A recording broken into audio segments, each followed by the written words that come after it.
Bismillahirrahmanirrahim.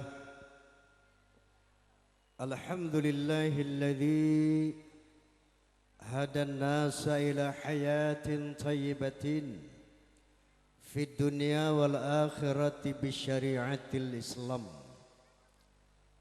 Asyhadu an la ilaha illallah wahdahu la syarika lah dzul jalali wal ikram. Wa asyhadu anna sayyidana wa nabiyyana Muhammadan abduhu wa rasuluh sayyidul arabi wal ajam. Fasallallahu ala sayyidina Muhammad wa ala alihi wa sahbihi wasallam. Amma ba'd.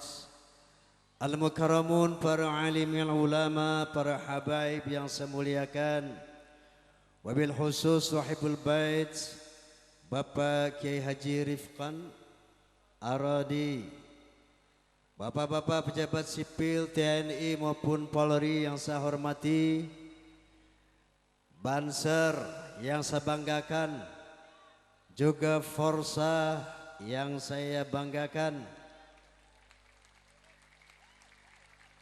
Hadirin hadirat rahimakumullah.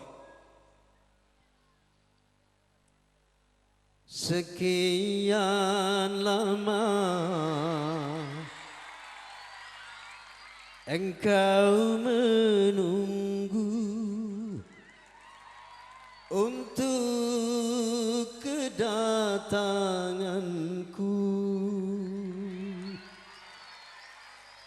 Kenapa nggih? Bukankah aku telah berjanji kita jumpa di sini, ku datang.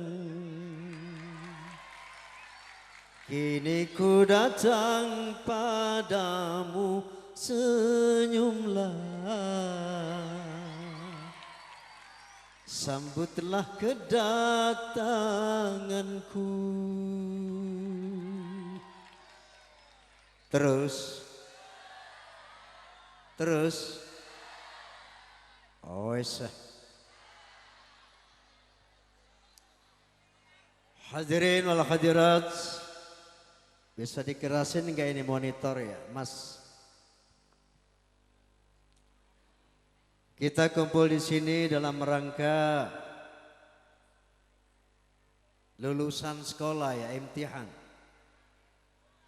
Ya, anak-anak ibtidaiyah, bahwa tentunya dengan harapan anak-anak nanti sudah besar akan menjadi pendekar-pendekar agama, bangsa dan negara di dalam persaingan global. Karena sekarang ini kita telah memasuki era globalisasi. Nanti Desember kita akan memasuki yang namanya Asian Economic Community, Komunitas Ekonomi ASEAN. Nanti ada lagi yang namanya APEC, Asia Pacific Economy Conference. Jadi perdagangan bebas antar negara-negara Asia Pasifik. Nanti tahun 2020 akan ada lagi WTO, World Trade Organization, perdagangan dunia internasional. Artinya apa? Kita tidak hanya bersaing dengan teman-teman sebangsa dan setanah air. Kita akan bersaing dengan bangsa-bangsa lain di dunia ini dalam berbagai aspek kehidupan. Kita akan bersaing dalam bidang ekonomi, kita akan bersaing dalam bidang politik, kita akan bersaing dalam bidang science and technology, Bahkan kita akan bersaing dalam bidang akidah. Faham? Faham? Oleh karena itu sistem pendidikan madrasah adalah sistem pendidikan pesantren, adalah sistem pendidikan yang paling ideal untuk anak-anak kita bisa menghadapi persaingan global. Karena di pesantren inilah di samping menerima pendidikan sains and teknologi, anak-anak kita juga menerima pendidikan agama. Sehingga sebagaimana firman Allah Subhanahu wa taala, yarfa'illahu alladhina amanu minkum walladhina utul ilma darajat. Allah akan meninggikan derajat orang-orang yang beriman dan berilmu pengetahuan. Ya napa nggih? Bahkan orang barat pun mengakui hal ini. Mereka mengatakan science without religion is blind. Religion without science is lame. Bahwa ilmu pengetahuan tanpa dilandasi dengan agama maka buta. Tahu buta? Kalau orang hanya pandai tetapi tidak beriman, kepandaiannya justru akan merusak tatanan kehidupan manusia. Nggih napa nggih? Tuh buktinya para koruptor. Orang pinter apa orang bodoh? Ada enggak koruptor tamatan SD? Kalau hanya pandai tapi tidak dilandasi iman, maka kepandaiannya akan menghancurkan kehidupan manusia itu sendiri.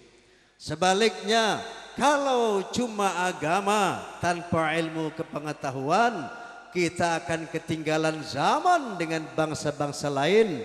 Kata Nabi SAW, ad-dunya mazra'atul akhirah. Dunia ini ladang akhirat. I'mal li dunyaka ka'annaka ta'ishu abadah wa'mal li akhiratika ka'annaka tamutu ghadah. Bekerjalah untuk kebahagiaan dunia kamu seakan-akan kamu hidup selamanya, tapi bekerja juga untuk kejayaan akhirat kamu seakan-akan kamu mati besok. Amin. Amin. Untuk bisa jaya di dunia dan di akhirat, Nabi sallallahu alaihi wasallam berpesan, "Man arada dunya fa'alaihi bil ilm, wa man arada al-akhirah fa'alaihi bil ilm, wa man aradahuma fa'alaihi bil ilm." Barang siapa yang mau bahagia di dunia, pelajarilah ilmu dunia. Barang siapa yang mau bahagia di akhirat, pelajarilah ilmu agama. Barang siapa yang mau bahagia dunia akhirat, belajarlah ilmu dunia dan ilmu agama.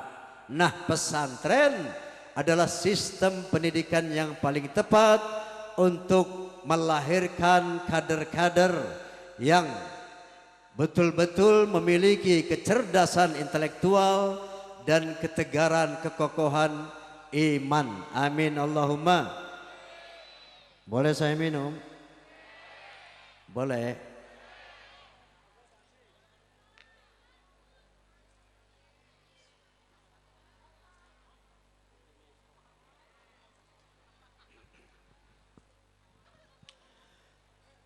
Nah, yang menjadi trending topik sekarang ini di Indonesia bahkan di dunia internasional adalah mengenai ISIS. Tahu ISIS? Apa itu ISIS? Hei, apa? Islamic State of Iraq and Suriah. ISIS, Islamic State of Iraq and Suriah. Negara Islam Irak dan Suriah. Mereka merekrut umat-umat Islam, para pemuda hampir dari seluruh dunia untuk dikirim ke Suriah. Untuk apa? Berperang. Berperang melawan siapa? Apa melawan orang kafir? Tidak.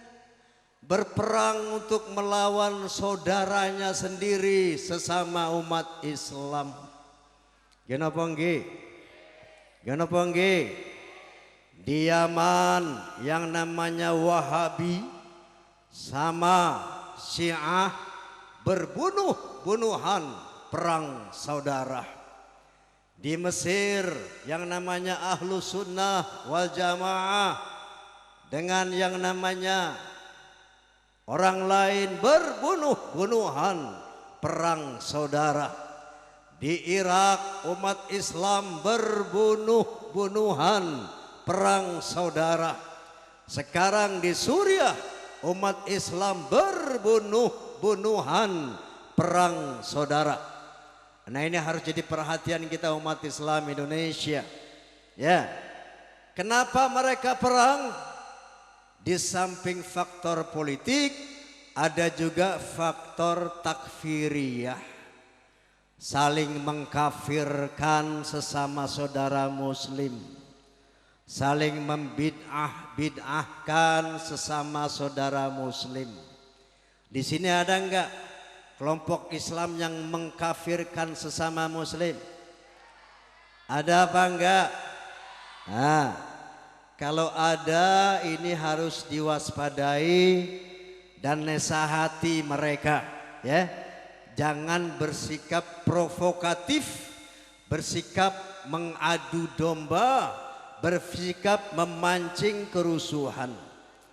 Karena kalau provokasi saling mengkafirkan ini tidak dihentikan, bukan mustahil perang saudara di Indonesia hanya tinggal tunggu waktu saja. Kenapa nggih? Kenapa nggih? Ada teman kita ini di sini di Indonesia sekarang mulai menyebarkan ajarannya dengan penuh kebencian kepada warga NU Ahlus Sunnah wal Jamaah. Ada enggak di sini? Mereka mengambil masjid-masjid. Ada enggak di sini? Mereka membid'ahkan tahlil. Ada enggak di sini? Belum ada. Alhamdulillah. Kenapa hal ini penting saya sampaikan? Tujuannya preventif, untuk menjaga jangan sampai di Indonesia juga seperti di Irak sana. Jangan sampai Indonesia juga seperti di Mesir, di Yaman, di Suriah, di mana-mana. Ya, maka saya perlu menjelaskan hal ini. Mereka mengambil satu hadis yang berbunyi, Inna asdaqal hadis kitabullah wa ahsanal hadi hadi Muhammadin wa syarrul umuri muhdatsatuha wa kullu muhdatsatin bid'ah wa kullu bid'atin dhalalah wa kullu dhalalatin finnar atau kama qala Rasulullah sallallahu alaihi wasallam. Artinya, inna asdaqal hadits kitabullah, sesungguhnya sebenar-benar keterangan adalah kitabullah, yaitu Al-Quranul Karim. Wa ahsanal hadi hadi Muhammadin, sebaik-baik bimbingan adalah bimbingan Nabi Muhammad, yaitu al-hadits. Faham? Wa syarrul umuri muhdatsatuha, dan seburuk-buruk pekerjaan adalah merubah-rubahnya. Jadi merubah-rubah Quran dan hadis ini seburuk-buruk perbuatan. Setiap perubahan itu namanya bid'ah dhalalah, hal baru yang sesat. Wa kullu dhalalatin finnar, setiap kesesatan masuk neraka. Ini hadisnya yang mereka pakai. Jadi barang siapa yang merubah Al-Quran, merubah hadis, itu namanya bid'ah dolalah, hal yang baru yang sesat hukumnya masuk neraka. Saya mau tanya, maulidan merubah Quran apa tidak? Maulidan merubah hadis apa tidak? Tidak. Mana yang merubah Quran hadis? Mau contoh? Contoh, misalnya saudara kita yang namanya Ahmadiyah. Teman-teman kita itu merubah Al-Quran. Contohnya mana? Ma kana Muhammadun aba ahadim min rijalikum walakin Rasulullah wa khataman nabiyyin. Nabi Muhammad itu bukan bapak dari anak-anak kalian, tapi beliau adalah utusan Allah dan Nabi penutup. Kemudian Nabi sallallahu alaihi wasallam bersabda, la nabiyya ba'di, tidak ada nabi setelah aku. Tapi mereka bilang, oh ada. Setelah Muhammad ada nabi yang namanya Mirza Ghulam Ahmad. Setelah Nabi Muhammad ada nabi yang namanya Mirza Ghulam Ahmad. Ini merubah Quran, merubah hadis apa tidak? Merubah. Ini yang dimaksud bid'ah, memperbaharui dan sesat. Faham? Lalu apa itu tahlil? Apa itu maulid? Ini namanya inisiatif positif, yaitu bid'ah hasanah, hal yang tidak dilakukan oleh Nabi tetapi hal yang baik. Dulu bid'ah ini macam-macam, ya. Di zaman Nabi juga ada bid'ah. Nabi tidak melakukan tapi ada orang melakukan yang tidak dilakukan Nabi. Contoh, Allahu akbar kabira walhamdulillahi katsira di dalam doa iftitah, ya. Ini bukan bacaan Nabi. Nabi dengar ketika beliau salat berjamaah, Nabi tanya, siapa yang baca itu tadi? Saya ya Rasulullah. Seorang sahabat menjawab, oh baik, lanjutkan itu, bagus itu. Direkomen oleh Rasulullah. Faham? Bid'ah di zaman Nabi, bid'ah hasanah. Ada juga sami'allahu liman hamidah Rabbana walakal hamdu hamdan katsiran mubarakan fih. Itu bacaan itu juga tidak dibaca Nabi. Ini bid'ah, hal yang baru. Nabi dengar ada sahabat baca itu. Beliau bertanya, siapa yang baca ini? Saya ya Rasulullah. Bagus, lanjutkan, direkomen, disetujui oleh Nabi. Bid'ah hasanah, hal yang tidak dilakukan Nabi tapi direstui Nabi karena baik. Faham? Bid'ah di zaman sahabat. Dulu yang namanya kitab suci Al-Quran itu enggak ada. Tidak ada di zaman Nabi kitab suci Al-Quran. Jadi orang dulu enggak ada yang buka kitab suci baca Quran, enggak ada. Kenapa? Kitabnya enggak ada. Dulu Al-Quran adanya di dalam kepala para hafiz Quran, para penghafal Quran. Nah, ketika di zaman Khalifah Sayyidina Abu Bakar Siddiq, datanglah sahabat Sayyidina Umar bin Khattab. Ya Amirul Mu'minin, ini orang-orang penghafal Al-Quran sudah tinggal sedikit. Sudah banyak yang meninggal dunia. Sudah banyak yang gugur di medan perang. Ini Al-Quran harus kita bukukan ini. Kita kodifikasikan. Kita buatkan buku, kita buatkan kitab Al-Quran. Apa jawab yang namanya Abu Bakar Siddiq? Oh Umar, saya tidak berani. Nabi tidak melakukan itu. Ini bid'ah. Betul wahai Amirul Mukminin, ini bid'ah, tapi bid'ah hasanah. Hal yang tidak dilakukan Nabi, tapi hal yang baik.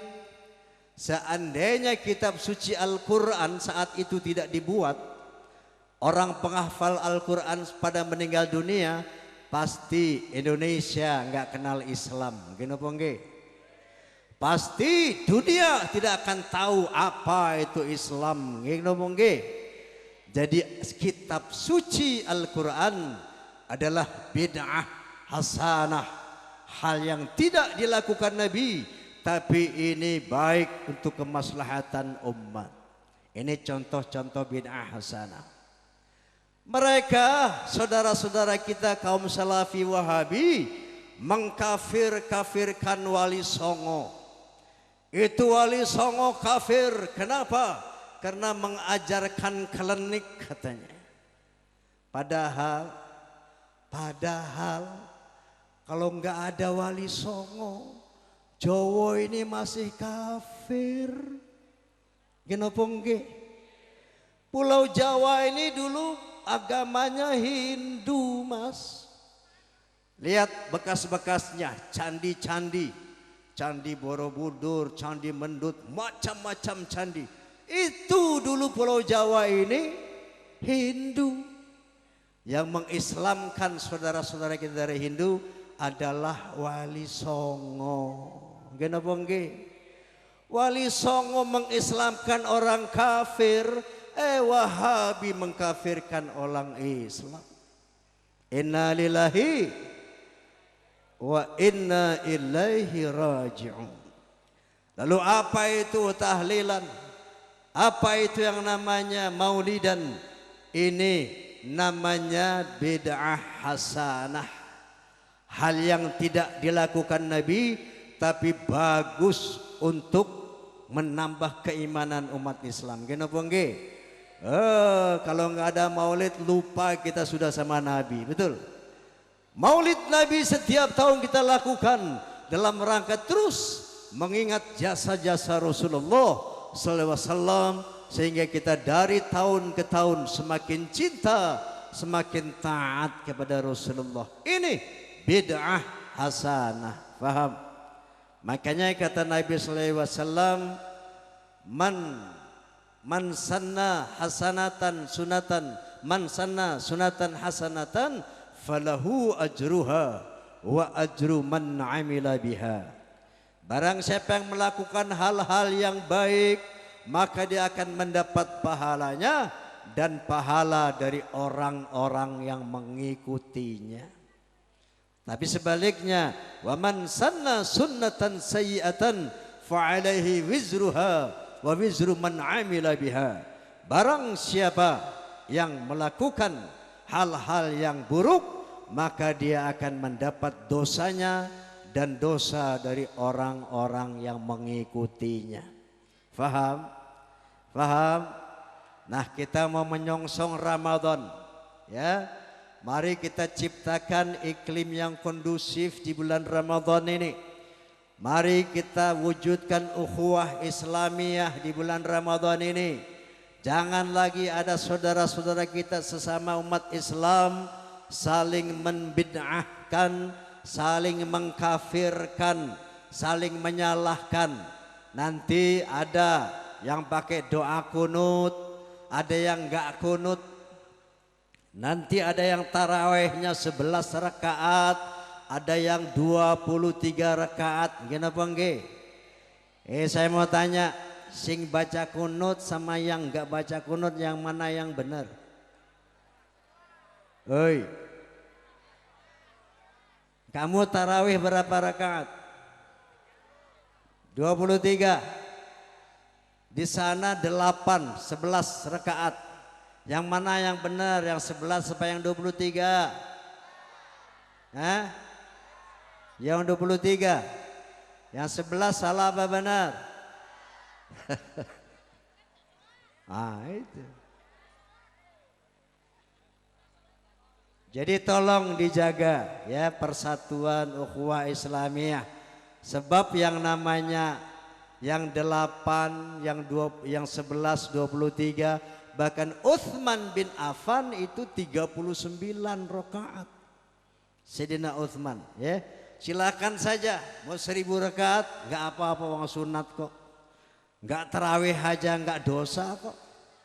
Kenapa nggih? Cuman bahlul. Enggak terawih enggak apa-apa. Tapi bahlul eman-eman. Kenapa nggih? Oh, orang Allah lagi membagikan ampunan, rahmat, barokah kok enggak di eman-eman. Nggih? Tak minum dulu.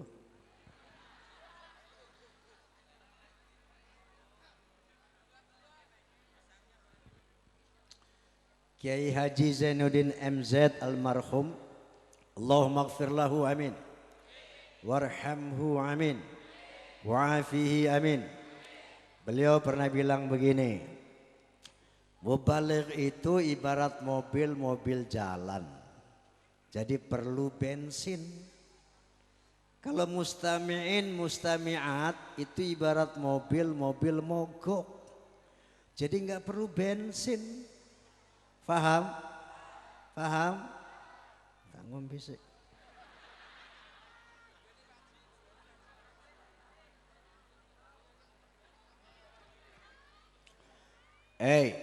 Berapa hari lagi kita masuk ke Ramadan?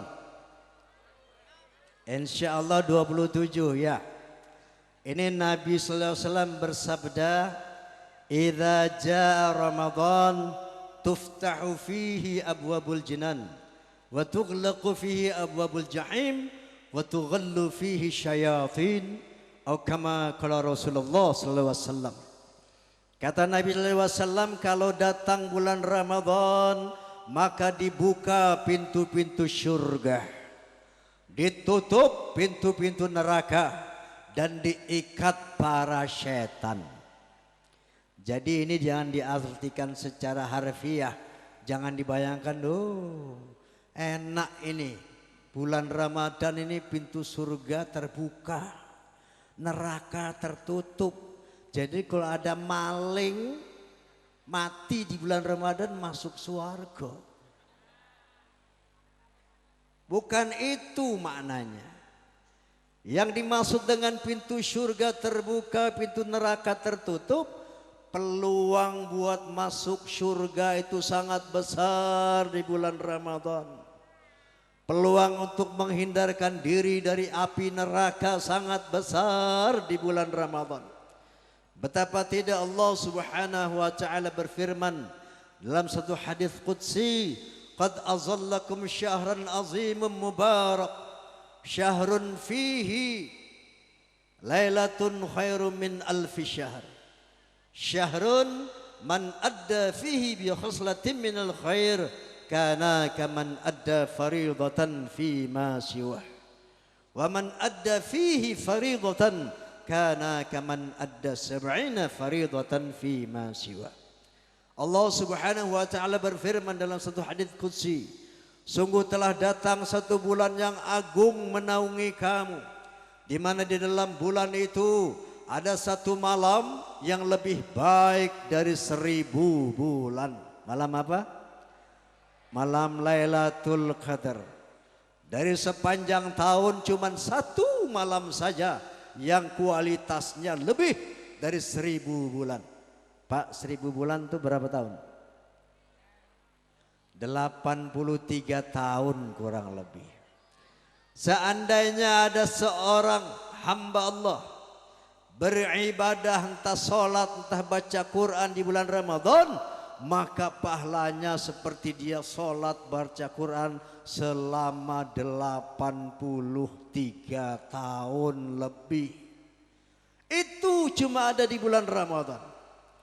Rasulullah SAW mensinyalir yang namanya Lailatul Qadar itu ada di malam ganjil di 10 hari terakhir. Kalau enggak malam berapa? 21, 23, 25, 27 atau malam 29. Makanya Rasulullah SAW 10 hari terakhir i'tikaf di masjid. 10 hari terakhir betul-betul meningkatkan ibadahnya, takut ketinggalan Lailatul Qadar. Faham?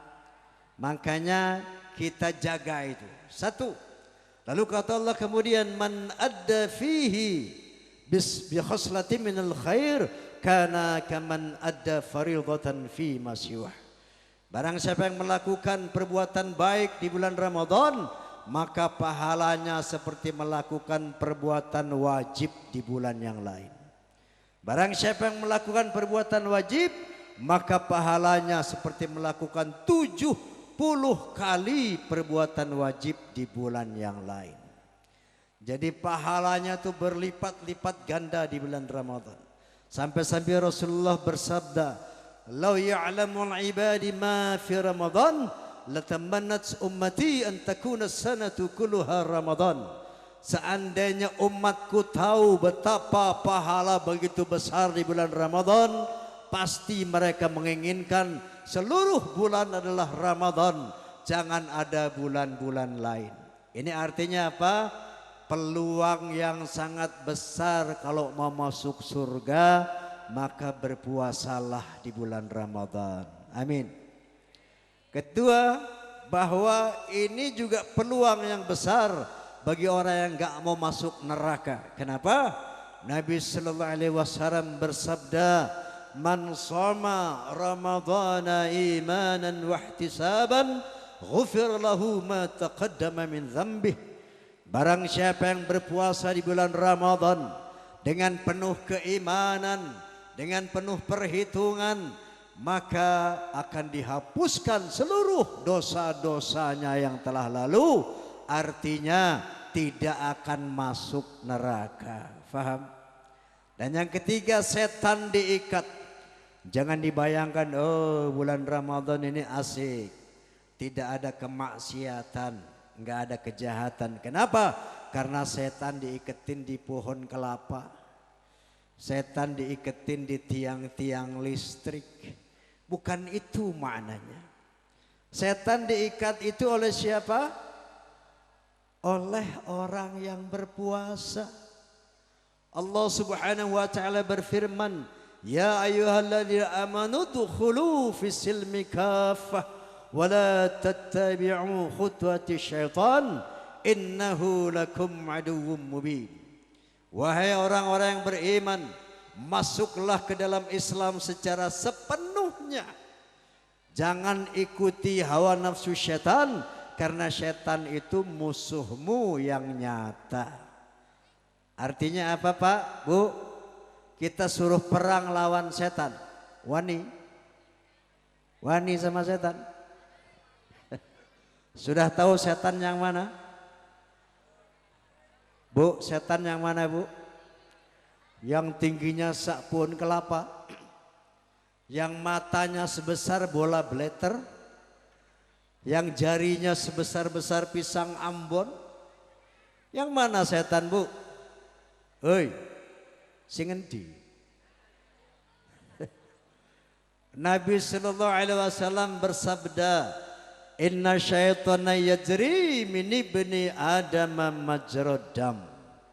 Syaitan itu berjalan di dalam darah manusia, di dalam tubuh manusia sesuai dengan aliran darahnya.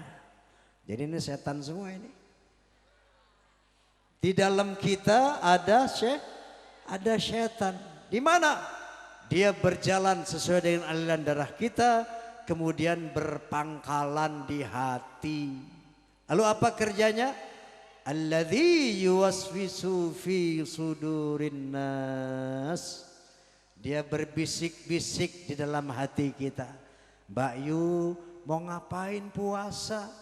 Itu di kulkas ada sirup kok. Gak ono sing ngeliat kok. Ini setan. Paham? Mau ngapain sholat subuh-subuh bangun, lebih enak tidur, itu setan. Alladzi yuwaswisu fi sudurin nas, yang berbisik-bisik di dalam hati kita, mengajak untuk maksiat atau menolak beribadah, itu namanya setan. Itu namanya, kalau yang bisik-bisik di sini namanya jin. Minal jinnati wan nas. Ada juga setan bentuknya manusia. Yang mana itu? Boleh jadi istri kita, boleh jadi suami kita, boleh jadi saudara atau teman kita. Kalau ada di bulan Ramadan yang begini, gak usah puasa, tuh saya punya bakso, tunjuk hidungnya, setan kamu. Paham? Enggak usah sholat, yuk ngombe birai, tunjuk hidungnya, setan kamu. Jadi setan itu bisa berbentuk jin, operasionalnya bisik-bisik di hati. Ya Bu? Bisa juga berbentuk manusia, kerjanya mengajak orang untuk maksiat, mencegah orang ibadah, itu namanya setan. Nah, bulan Ramadan adalah tugas kita untuk melatih diri kita melawan bisikan-bisikan setan yang selama ini berbisik-bisik di dalam hati kita. Faham Bu? Faham Bu?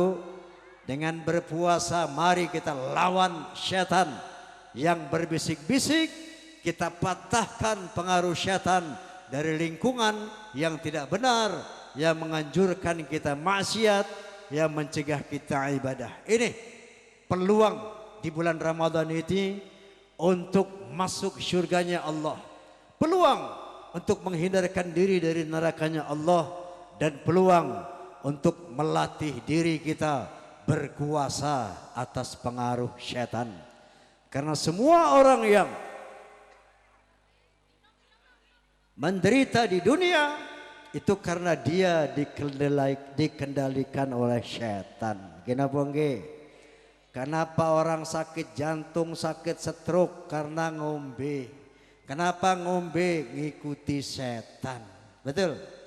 Kenapa itu orang ditangkap polisi? Oh mencuri, oh korupsi. Kenapa mencuri korupsi? Karena ngikuti bisikan setan. Dengan berpuasa, mari kita latih diri kita untuk menundukkan bisikan setan dalam hati kita, juga untuk mengalahkan setiap pengaruh negatif yang berada di lingkungan kita. Paham? Kenapa? Nyanyi. Nyanyi sembarangan aja, nyanyi. Gue kan raja dangdut ini, mahal lagi. Kalau mau lihat saya nyanyi besok malam, ya.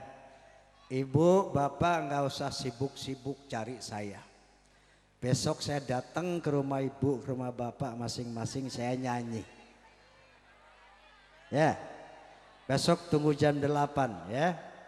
Kalau mau langsung ngelihat, monggo ke Kendal, nggih. Kenapa mau nyanyi? Oke, sebentar saya mau nyanyi.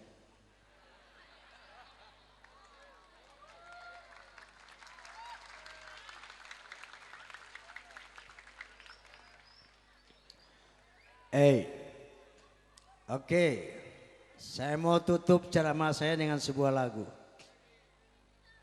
Tapi syaratnya semuanya mesti ikut kur. Setuju? Setuju? Nah, ini lihat box-box hitam di sebelah kita, sekeliling kita, itu namanya loudspeaker, pengeras suara. Oke? Disebut juga sound system, sistem suara. Terdiri dari three-way system. Satu namanya bass range, suara bass. Yang kedua mid range, suara tengah. Yang ketiga high range, suara tinggi. Nah, suara bass diwakili oleh laki-laki, cowok. Cowok. Cowok. Cowok siap? Oke. Yang kedua diwakili oleh perempuan, ibu-ibu, cewek. Cewek. Cewek. Cewek siap? Siap. Yang ketiga high range, suara tinggi. Diwakili sama anak-anak nih. Cah cilik siap? Cah cilik siap? Oke, anak-anak diam dulu. Ibu-ibu diam dulu, saya mau tes cowoknya. Suara bass. Cowok muni yo. Sing ora muni tak dongake nggak bisa bangun. Ya cowok, ikut saya ambil suara.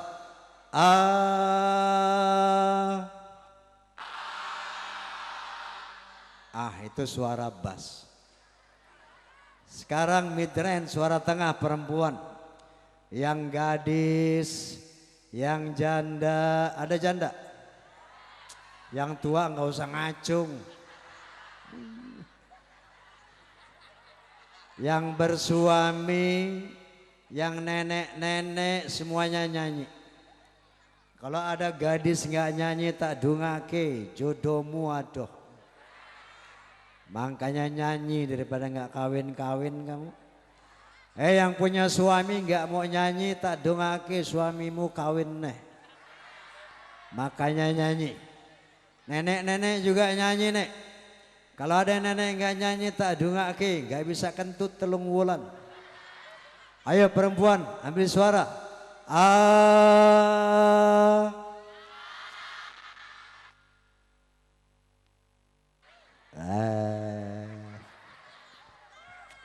Emang perempuan di mana-mana sama gitu memble. Oke, yang ketiga high range, suara tinggi. Remaja nih semua anak-anak bunyi. Sing ora muni tak sunati 2 kali. Ayo bunyi.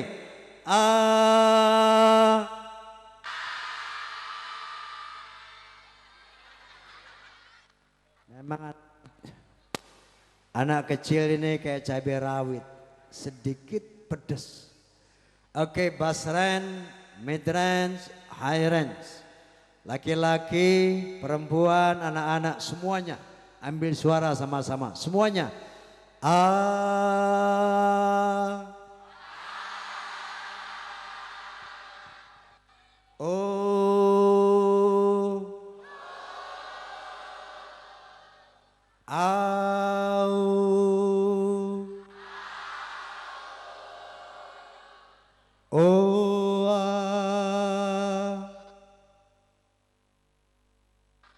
Persis taman kanak-kanak ya.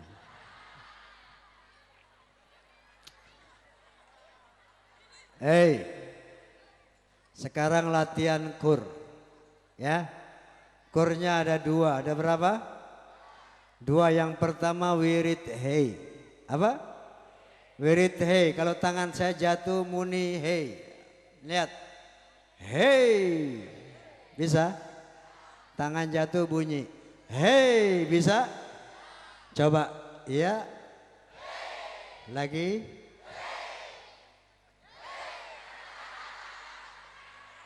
Kamu hai. Tangan saya jatuh baru bunyi hey. Kur yang kedua wirid huha. Apa? Huha. Jumlahnya sama dengan rukun Islam, sama dengan Pancasila ya. Caranya lihat, dibuka dengan hu, ditutup dengan hu juga, selingannya ha 5 kali.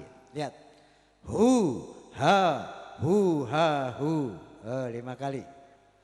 Depan belakang sama hu, selingannya ha. Lihat, hu ha hu ha hu. Oke, gampang kan? Sekali lagi lihat. Hu ha hu ha hu. Bisa? Coba semuanya. Iya. Oke. Kita nyanyi. Sudah siap? Sudah siap? Kalau mau melacur. Mana?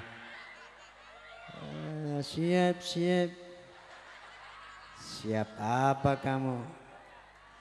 Last tes terakhir. Ya, kur yang pertama wirid hey. Tangan jatuh bunyi hey. Ya.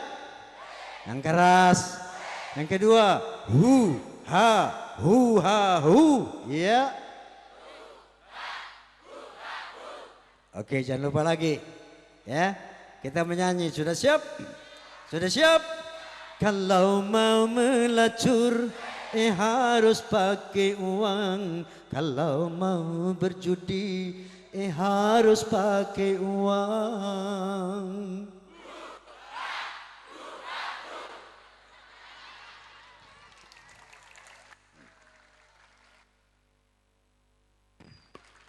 Mau mabuk-mabukan harus pakai uang. Mau haram-haraman harus pakai uang. Ternyata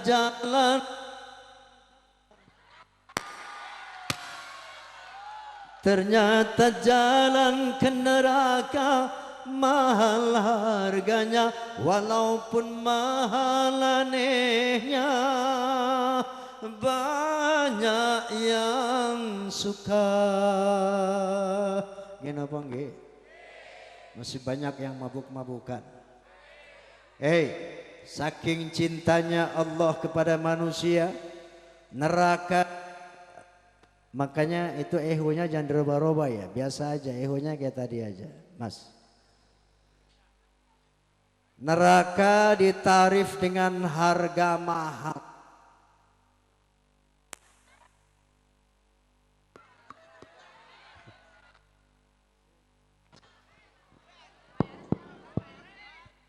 Cek. Neraka ditarif dengan harga mahal. Coba kita lihat jalan-jalan menuju neraka. Main judi bayar enggak? Mabuk-mabukan bayar enggak? Melacur bayar enggak? Enggak bayar, benjol kepalamu. Betul? Sebaliknya surga ditarif dengan harga murah, bahkan gratis. Percaya enggak surga gratis? Percaya enggak surga gratis? Yuk kita lihat jalan-jalan menuju surga. Melaksanakan zakat hanya bagi yang mampu. Melaksanakan haji hanya bagi yang mampu.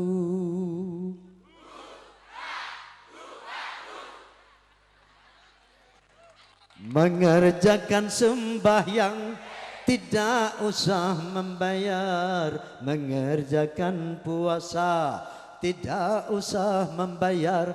Ternyata jalan yang ke surga murah harganya, walaupun murah anehnya.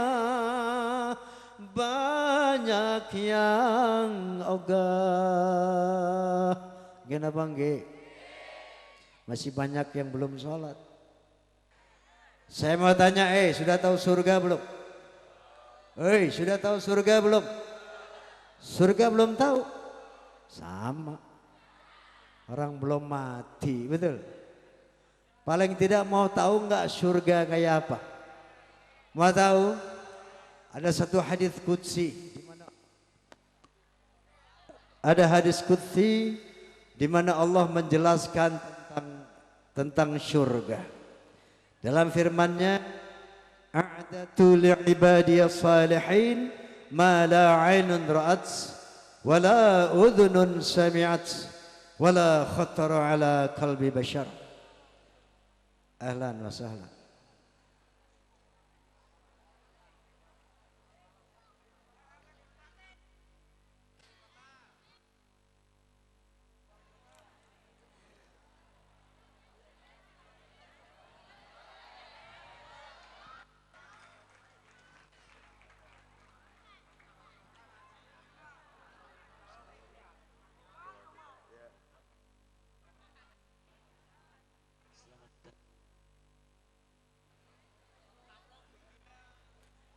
Bisa dilanjutkan? Sampai mana tadi?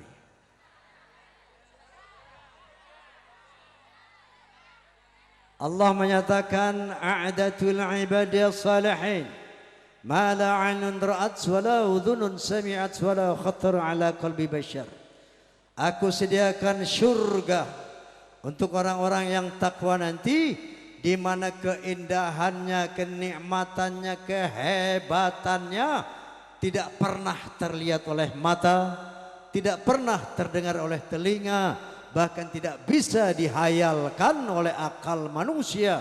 Saking indah dan hebatnya surga itu. Faham? Nanti di surga Pak Bu, ya, semua orang ini umurnya muda. 20 tahun, enggak tua-tua, enggak mati-mati. Paham Bu? Semuanya 20 tahun, enggak tua-tua lagi, enggak mati-mati lagi. Muda selamanya, hidup selamanya. Jadi sore aja nenek-nenek nggak ada di surga nek. Itu nenek nangis. Nek maksud saya nenek kalau mati nanti bukan gak masuk surga nek, tapi nenek muda lagi. Amin. Bukan cuman muda lagi nek, perawan lagi. Ini ciri orang surga nanti. Semua muda-muda selama-lamanya, hidup selama-lamanya. Yang kedua, wajah orang surga gak elek-elek begini. Maksud saya kita kalau dibandingkan sama orang barat ini kita termasuk elek ini. Betul? Coba lihat orang-orang barat, wow, diciptakan sama Allah SWT. Kulit mereka putih kayak salju. Kenapa enggak? Rambut mereka ada yang kuning pirang kayak emas. Mata mereka ada yang warnanya biru hijau seperti permata.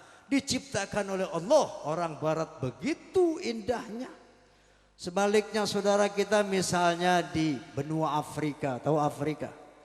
Ada negeri Nigeria Islam, negeri Senegal Islam, negara Sudan Islam, Somalia Islam, tapi diciptakan oleh Allah, Masya Allah, hitam beleketek. Kenapa enggak? Astagfirullahaladzim. Nggak usah kecil hati. Kenapa? Karena wajah di dunia ini wajah formalitas, wajah sementara. Nggih? Jadi nanti di akhirat wajah yang kita pakai bukan yang ini, Pak, Bu. Allah Subhanahu wa taala berfirman, "Nahnu qaddarna bainakumul maut wa ma nahnu bimasbuqin ala an nubadila amthalakum wa nunsyi'akum fi ma la ta'lamun." Aku yang menentukan kematian di antara kamu hai manusia, kata Allah, dan aku tidak bisa dikalahkan. Aku akan menggantikan orang-orang yang aku matikan dengan orang yang baru, dan aku akan merubah wajahmu nanti di akhirat dalam bentuk yang belum kamu ketahui. Tentunya sesuai dengan amal ibadah kita masing. Walaupun di dunia ini diciptakan cantik, tampan kayak bintang film, tapi kalau nggak pernah ibadah, nanti di akhirat dibangkitkan jauh lebih jelek dari anjing kurap. Na'udzubillahimin. Sebaliknya walaupun di dunia ini kita diciptakan jelek, pesek, pendek, bengek, tapi kalau rajin ibadah kepada Allah, nanti dibangkitkan di surganya Allah jauh lebih tampan, jauh lebih cantik dari bintang film manapun juga. Istri salehah kata Nabi, nanti kecantikannya lebih cantik dari para bidadari. Bu, mau lebih cantik dari bidadari? Hei Pak, mau lebih ganteng dari bintang film? Mau masuk surga? Mau masuk surga? Yang mau masuk surga bilang amin. Yang mau masuk surga bilang amin. Amin. Mau mati? Mau masuk surga? Mau mati? Mau. Masuknya lewat mana, hei? Kalau nanti ada yang masuk neraka, bukan karena Tuhan tak sayang hambanya. Kenapa enggak? Kalau nanti ada yang masuk ke surga, itu karena dia memang berusaha. Semua terserah kita. Kenapa enggak? Kenapa enggak? Enggak dipaksa dalam beragama. Allah berfirman, la ikraha fid din, qad tabayyana rusdu minal ghai. Enggak perlu dipaksa dalam beragama karena jelas yang lurus dan yang sesat. Seandainya ada orang Pekalongan yang pengen masuk neraka, ada? Ada yang mau masuk neraka? Lo nggak usah malu-malu. Yang mau masuk neraka boleh kok. Nggak dilarang, kenapa enggak? Itu hak azazi manusia. Betul? Cuman kalau mau masuk neraka itu ada syaratnya. Pertama nggak usah sholat, ya. Kalau ada orang azan cuekin aja. Nanti bentar lagi bulan Ramadan nggak usah puasa, makan yang banyak tengah hari bolong, ya. Yang cowok rajin nyekek botol, yang perempuan rajin ngacak-ngacak dompet suaminya.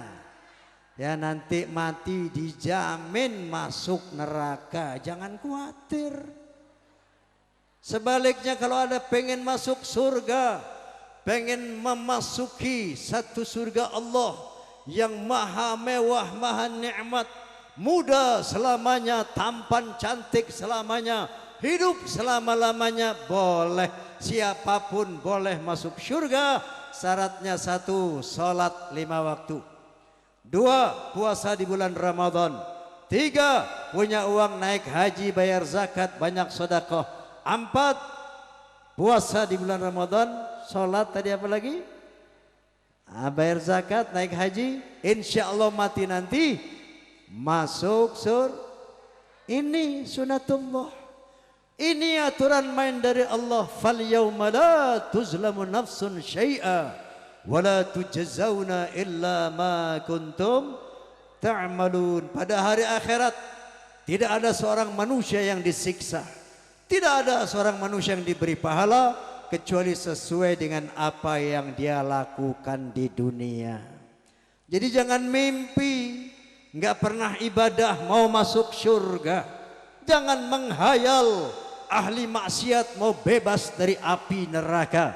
Apa yang kita tanam sekarang di dunia itu yang bakal kita petik di akhirat, dan apa yang kita lakukan sekarang di dunia itu yang bakal kita rasakan di akhirat. Oleh karena itu mari kita baca suratul Fatihah. Yang pertama bi barakatil Fatihah kita doakan anak-anak kita yang baru lulus ujian, semoga mereka dapat menjadi andalan agama, bangsa dan negara di dalam persaingan global nanti. Di barakatil Fatihah kita mohon kepada Allah Subhanahu wa taala agar yang hadir di sini semuanya diampuni dosa dan kesalahan kita oleh Allah Subhanahu wa taala. Di barakatil Fatihah semoga kita semua yang hadir di sini diberikan kesempatan untuk melaksanakan Syiam Ramadan dan melaksanakan Syiam Ramadan dengan iman wa ihtisaban ala hadhihi niyyah وعلى كل نية صالحة وإلى حضرة النبي صلى الله عليه وسلم. الفاتحة. أعوذ بالله من الشيطان الرجيم. بسم الله الرحمن الرحيم. الحمد لله رب العالمين الرحمن الرحيم مالك يوم الدين. إياك نعبد وإياك نستعين. اهدنا الصراط المستقيم صراط الذين أنعمت عليهم غير المغضوب عليهم ولا الضالين. آمين. قبول insyaallah. Hadirin hadirat, sekadar ini yang bisa saya sampaikan, mudah-mudahan bermanfaat untuk kita semua.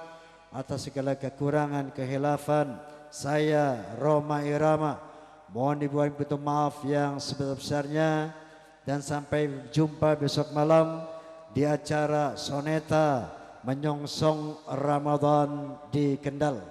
Wallahul muwafiq ila aqwamit thoriq. Assalamualaikum warahmatullahi wabarakatuh.